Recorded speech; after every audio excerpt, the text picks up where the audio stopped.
Sous l'autorité de son titulaire, Dr Philippe Akamituna, mission officielle, les vice-gouverneurs de la province du Kwilu, les professeurs Espoir Massamanki, a procédé ce vendredi 20 juin au lancement officiel des travaux de réhabilitation de l'immeuble intelligent, bâtiment administratif qui abrite son cabinet.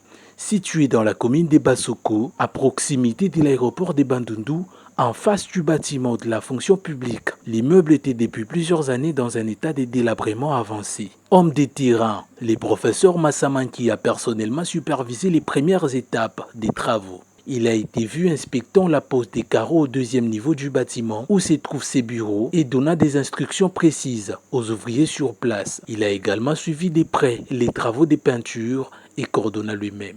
Déjà, chez moi, on a fait ça dans la bureau, on a mis les carreaux, ça, pour moyen, Pour les conseillers spéciaux du gouverneur des provinces, il s'agit d'une fierté de voir les vice-gouverneurs s'impliquer directement dans la réhabilitation de ces bâtiments. Pour lui, cela témoigne de son engagement pour une administration efficace et moderne, tout en saluant l'initiative et le leadership du professeur Massamanki.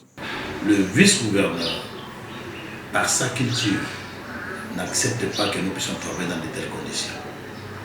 C'est la raison pour laquelle, aujourd'hui, ce bâtiment est en train d'être réhabilité complètement. Et prochainement, quand vous viendrez, vous trouverez beaucoup de choses qui vont changer ici. Nous travaillons sous la chaleur. Donc, à midi déjà, nous sommes incapables de travailler parce que la chaleur nous dérange. Et demain déjà, nous serons sous le froid.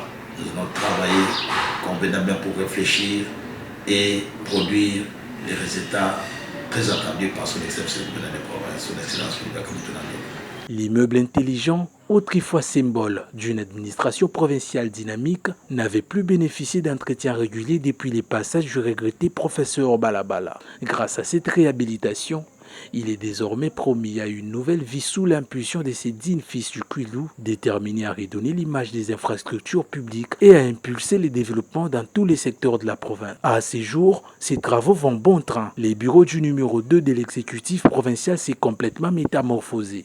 Il devient ainsi un cadre approprié et digne d'une autorité provinciale.